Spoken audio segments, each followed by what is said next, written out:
नमस्कार दोस्तों, ocean network में आपका स्वागत है। मैं हूं ओमकार चौधरी। मेरे साथ जुड़ रहे हैं भाऊ तोरसेकर और भाऊ से आज हम कुछ अहम जो घटनाक्रम इस समय चल रहा है महाराष्ट्र में, विशेषकर संजय राउत की रिहाई के बाद जिस तरह की बयानबाजी हुई है, जो घटनाक्रम चल रहा है, उसी पर चर्चा करेंगे। कुछ बयान आए हैं संजय राउत की तरफ से भी और उद्धव ठाकरे की तरफ से भी। भाऊ, बहुत अभिनंदन है, प्रणाम। नमस्कार नमस्कार। भाऊ, सबसे पहले तो मैं यही पूछ लेता हूँ, ये संजय राउत के सुर कुछ बदले बदले से क्यों दिखाई दे रहे हैं? वो शिंदे सरकार की तारीफ कर रहे हैं, देवेंद्र फडणवीस की तारीफ कर रहे हैं। वो कह रहे हैं कि मैं फडणवीस जी से मिलने जाऊंगा, कुछ अच्छे काम किए हैं। वो कह रहे हैं कि मैं प्रधानमंत्री नरेंद्र मोदी से भी मिलने जाऊंगा। ये बदले बदले हुए से क्यों दिखाई दे रहे हैं संजय राउत? तो मैंने एक वीडियो बना दिया, उसमें वो 14वीं का चांद का गाना जो है वो मुझे, यानी पहले बदले बदले जो शब्द है वो याद आ गए। तो बदले बदले सरकार नजर आते हैं, ऐसे मेरे को शकील बदायूं या किसका था। जी जी। तो मैं भी यानी याद आ गया, तो मैंने टाइप करके ढूंढ निकाला। हो, उसमें इतने अजीब अगली लाइन आ गई कि मैं भी हैरान हो गया कि बदले बदले मेरे सरकार नजर आते हैं, घर की बर्बादी के आसार नजर आते हैं। ये अगली लाइन है। मैं भी हैरान हो गया कि मुझे कैसा गाना याद आ गया कि जिसकी लाइन इतनी अजीब तरीके से हमको आने वाला। अब का जो सवाल है उस पर आ जाता हूँ कि इनके स्वर बदले हैं, तो उसमें शिंदे सरकार का उन्होंने ये नहीं किया, सराहना नहीं की है। उन्होंने फडणवीस की है जी। और कटुता खत्म करने की वगैरह बात की है। तो शुरुआत तो इन्होंने की थी।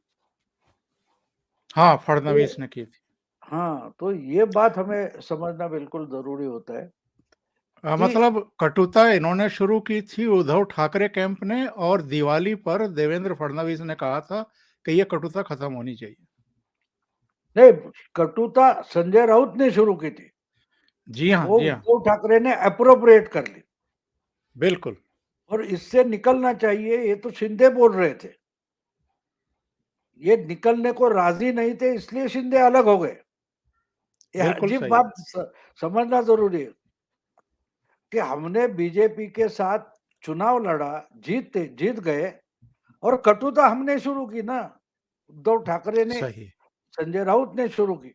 और ये कटुता रोकी जाए, इसका बार बार प्रयास अगर कौन कर रहा था, तो एकनाथ शिंदे कर रहे थे। वो गुवाहाटी में जाने के बाद भी एकनाथ शिंदे क्या बोल रहे थे, आप महाविकास आघाड़ी तोड़ दो, कांग्रेस और एनसीपी का साथ छोड़ दो, हम वापस आते हैं। वो कहा पार्टी से अलग होना चाहते थे, आपने उनको नकार दिया, बोला आपके साथ नहीं रहेंगे, लेकिन पवार के साथ रहेंगे, कांग्रेस एनसीपी के साथ रहेंगे। तो कटुता बस शुरू किसने की और बढ़ाई किसने? और अगर वही आज बोलता है कि कटुता खत्म होनी चाहिए, और वो देखो जिनके साथ कटुता शुरू की थी उनकी सराहना कर रहे सही। और एकनाथ शिंदे को गाली दे रहे। तो इससे पहले तो एकनाथ शिंदे ने कटुता खत्म करने का प्रयास किया है ना। तो संजय राउत अगर मानते हैं कि कटुता खत्म करनी है, तो उनको उद्धव ठाकरे का साथ छोड़कर एकनाथ शिंदे के पास जाना चाहिए कि भैया सही। आपने सही किया। जेल में बैठकर 100 दिन में सोचता रहा कि कहाँ गड़बड़ हो गई। तब मेरे ध्यान में आ गया कि कटुता हमने शुरू की, उसका नुकसान शिवसेना को हो रहा था। आपने वो कटुता खत्म करके फडणवीस से हाथ मिलाया, बीजेपी से हाथ मिलाया, बड़ा अच्छा काम किया, मैं आपके साथ आ जाता हूँ। ये तो शिंदे की निंदा कर रहे हैं, तो कटुता खत्म कैसे होगी? इन्होंने फडणवीस के साथ कटुता खत्म करनी है इनको, और शिंदे के साथ कटुता शुरू करनी है। ये हमें समझना है, इनको कटुता खत्म नहीं करनी है। सही। भाऊ, ये जो बयान चेंज हो रहे हैं, पहले तो कहते थे कि मैं बड़ा नंगा आदमी हूँ, मुझसे पंगा मत लेना। तमाम तरह की इस तरह की चुनौतीपूर्ण लैंग्वेज इनकी हम जानते ही हैं कि किस-किस तरह के बयान इन्होंने नहीं दिए हैं। जब गठबंधन तोड़ना था 2019 में, तब प्रधानमंत्री, गृह मंत्री किस-किस की आलोचना नहीं की और क्या-क्या नहीं कहा था इन्होंने। ये 100 दिन जो अंदर रहे हैं, 102 दिन जो अंदर रहे हैं, कोई ज्ञान की प्राप्ति हो गई है या कुछ और वजह है जिसकी वजह से अब नरम दिखाई दे रहे हैं? अब क्या हुआ है अंदर उसका पता नहीं, उसके बीच हाँ, एक एक शायद कभी-कभी क्या होता है, रियलाइजेशन होता है। देखो, अनुभव ये सबसे बड़ा टीचर माना जाता है, शिक्षक माना जाता है। तो इनका 100 दिन का जो अनुभव है, वो अनुभव इसलिए इम्पोर्टेंट है कि इन्होंने तो बीजेपी को शत्रु माना था, इन्होंने एकनाथ शिंदे को शत्रु माना था। जेल में जाने के पहले तक हम देखें तो शिंदे, फडणवीस इनके पक्के दुश्मन है, इस ढंग से ये बात करते थे। अब हम जाकर देखें तो इनके जो सुर बदले हैं, वो अनुभव से बदले। तो अनुभव तो जेल में क्या होता है, आपको एकांत मिलता है, आप चिंतन कर सकते हैं, आत्म परीक्षण कर सकते हैं। लेकिन आत्म परीक्षण करते करते आपके जो अनुभव है कि 100 दिन में मैं जिसके लिए जेल काट रहा हूं, उनमें से कोई भी मुझे सहानुभूति तक नहीं दिखा रहा है। जिनको अरेस्ट किया गया, कस्टडी में, ईडी के कस्टडी में डाला गया, उसके बाद दूसरे या तीसरे दिन उद्धव ठाकरे इनके निवास स्थान पर जाकर माँ या बीबी और बच्चों से मिलकर वापस आ गए। उसके बाद वहां कोई गया भी नहीं, यानी उद्धव ठाकरे नहीं, दूसरा कोई लीडर तक गया नहीं। एखादा कोई जो मेयर थी, पूर्व मेयर हमारी पेडनेकर, वो गई होगी, तो बाकी कोई गया नहीं था। जी, उसके जी, जी। बाद जेल में भी इनको, अर्थात जेल में परमिशन लेके जाना पड़ता है। तो इतने इसमें कौन सी बड़ी बात थी? उद्धव ठाकरे ने कोशिश की थी, कहा गया कि उन्होंने कुछ जेलर को मैसेज भेजा था नार्वे करने वगैरह वगैरह। तो रिलेटिव छोड़कर किसी को नहीं मिलने देते, भाई आपको चाहिए तो कोर्ट से परमिशन ले लो। तो उद्धव ठाकरे आज कहते हैं कि हम तो इतने पुराने अच्छे दोस्त है, एक दूसरे को अरे तुरे करते हैं। तो अपने दोस्त को मिलने के लिए उद्धव ठाकरे ने कोर्ट से परमिशन क्यों नहीं ली? तो ये संजय राउत के लिए अनुभव था। मैं इनके लिए कटुता लेकर, झगड़ा लेकर, पंगा लेकर जेल तक पहुंच गया हूं, लेकिन ये मुझे मिलने के लिए कोर्ट की परमिशन तक लेने के लिए नहीं आए। ना आदित्य ठाकरे आए, ना उद्धव ठाकरे आए। ये अनुभव था। और मैंने क्या बोला, अनुभव बड़ा शिक्षक होता है, टीचर होता है। तो ये अगर बदले है तो बाहर की राजनीति से बदले, ये नहीं मानता मैं। ये उद्धव ठाकरे या ठाकरे परिवार से उनको जो जिस ढंग के ट्रीटमेंट मिली है, उससे शायद वो बदले है कि उनको समझ में आया है कि जो दोस्त दिखाई देते वो असल में दोस्त नहीं है।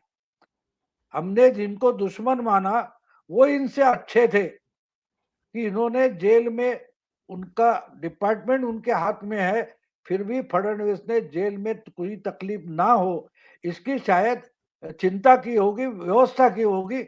इसलिए ये होम मिनिस्टर देवेंद्र फडणवीस की सराहना कर रहे हैं। और उस सराहना में अपने आप में उद्धव ठाकरे की निंदा भी है कि जेल में के अंदर जाने तक जो फडणवीस की वगैरह निंदा करते थे, वो जेल से बाहर आते ही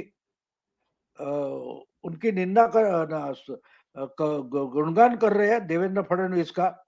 और बाजू में आदित्य और उद्धव ठाकरे बैठे, फिर भी देवेंद्र फडणवीस का गुणगान कर रहे हो।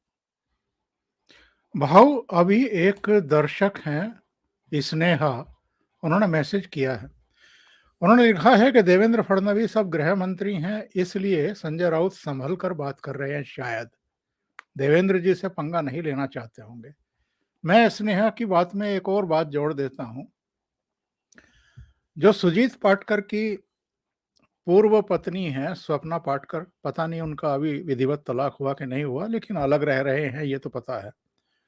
तो स्वप्ना ने भी इन पर गंभीर किस्म के आरोप लगा रखे हैं और एफआईआर दर्ज करा रखी है। तो ये भले ही एक केस में, मनी लॉन्ड्रिंग के केस में रिहा हो गए हैं, जमानत पर आए हैं, पर वो केस तो अभी अलाइव है। उसमें मुंबई पुलिस, महाराष्ट्र पुलिस कार्रवाई कर सकती है। तो कहीं ये भी भय है क्या कहीं मन में कि अभी कार्रवाई करने के लिए और भी केस हैं? उस मैं नहीं मानता कि उस भय से, देखिए एक बात होती है, मैंने हमेशा मैं बड़ा नटखट स्टूडेंट रहा हूँ, स्कूल में बहुत पिटाई हुई मेरी, सारे टीचर से पिटाई हुई, लेकिन पूरी जिंदगी में मैं 2 ही टीचर से बहुत डरा हूँ, जिन्होंने कभी मुझे डांटा तक नहीं, मैं उनसे ज्यादा डरता था। अगर ये गुस्सा हो गए तो क्या, लेकिन वो कभी भी गुस्सा नहीं करते थे, आवाज चढ़ाकर भी बात नहीं करते थे, लेकिन मैं उनको डरता था। अगर ये गुस्से में आ गए तो ये डर होता है। डर का मतलब आप समझिए, एक बार आपको छड़ी से मार लिया, 2 फटके मार लिए, तो उसके आगे चलकर आपको तो फटका फटका लगेगा, उसका जो डर होता है वो निकल जाता है। और आप बोलेगे 2 की जगह 3 हो गए, आगे चलकर 4 हो गए, 10 हो गए। मैंने अगर 1 सह लिया है तो 10 भी सह लूंगा, इससे ऐसे कोई बात नहीं। लेकिन फटका मारा भी नहीं, छड़ी उठाई भी नहीं, उसका डर ज्यादा होता है। मास्टर जब अपने मेज पर छड़ी मारता है, उसकी आवाज से बच्चे ज्यादा डरते हैं। लेकिन जिस दिन उसने छड़ी का इस्तेमाल किया, उसके बाद बच्चों का डर कम हो जाता है। तो यहाँ हमें एक बात देखनी चाहिए कि एक केस से जमानत मिली है और 10 केस भी होगी तो ठीक, अरे 10 दिन तो अंदर रहो, 5 दिन और रहूंगा तो क्या। एक बात है, सपना की जो केस है, सपना पाटकर की और कुछ हो गए, तो उसमें क्या होगा, 10 दिन 15 दिन ये होगा, फिर जेल कस्टडी छोड़ देंगे और जमानत मिल जाएगी, 10 जमानत पर बाहर रहेंगे। बड़े बड़े नामचीन क्रिमिनल्स होते हैं, वो इसलिए तो ये सब कर लेते हैं ना। और संजय राउत का नाम तो ये पहले क्रिमिनल रिपोर्टर थे, ये बार बार बोला जाता है, तो बड़े क्रिमिनल से भी इनका वास्ता पड़ा है, वो क्रिमिनल्स की मेंटालिटी जानते हैं। तो इसलिए 100 दिन जेल में रहने के बाद अब और केसेस होगी तो फिर पकड़ेंगे, इसका डर मुझे नहीं लगता। उनको पॉलिटिकली डर लग रहा है, या तो दूसरी बात यह है कि जिस ढंग से उद्धव ठाकरे, ठाकरे परिवार इनको ट्रीटमेंट देता रहा पिछले 100 दिन से, उससे वो बहुत डिस्टर्ब है, अस्वस्थ है, विचलित है। और ये आगे चलकर कुछ, उनको बार बार मैं उनका दोस्त हूँ, वो मेरे दोस्त है, ऐसे बोलने वाले हमारे कॉमन फ्रेंड है अनिल खत्ते, जो जेल में थे संजय राउत, तो उन्होंने बार बार वोटर उस पर वीडियो बनाए थे, हिंदी में ही है, आप देख सकते हो। क्या मुद्दा भारत का करके एक यूट्यूब चैनल है, उस पर आप देख सकते हो। तो अनिल थत्ते बार बार बोलते थे ये तो साल भर बाहर नहीं आएगा।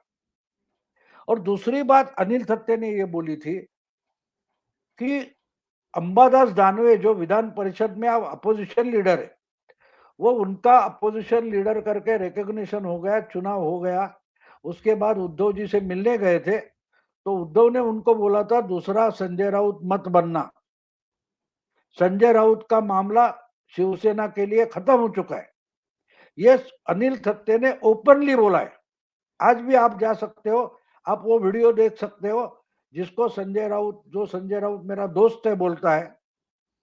अब ये अगर हम रेफरेंस जोड़ ले तो जो अनिल थत्ते ने बोला है वो संजय राउत ने एक्सपीरियंस किया, अनुभव किया है। जब ये अनुभव करते हैं तो वो इतनी छोटी बातों से डरेंगे नहीं कि और 10 केस हो गए, 10 बार अरेस्ट होगी। वो डर रहे कि मेरा अभी पॉलिटिकल भविष्य क्या है, फ्यूचर क्या है। तो इसलिए उनका गुस्सा अगर होगा तो दूसरा कोई रैन बसेरा छुपने के लिए जगह चाहिए। इसके लिए शायद बीजेपी हो, एनसीपी हो, कांग्रेस हो, और किसी पार्टी से आधार मिलना चाहिए।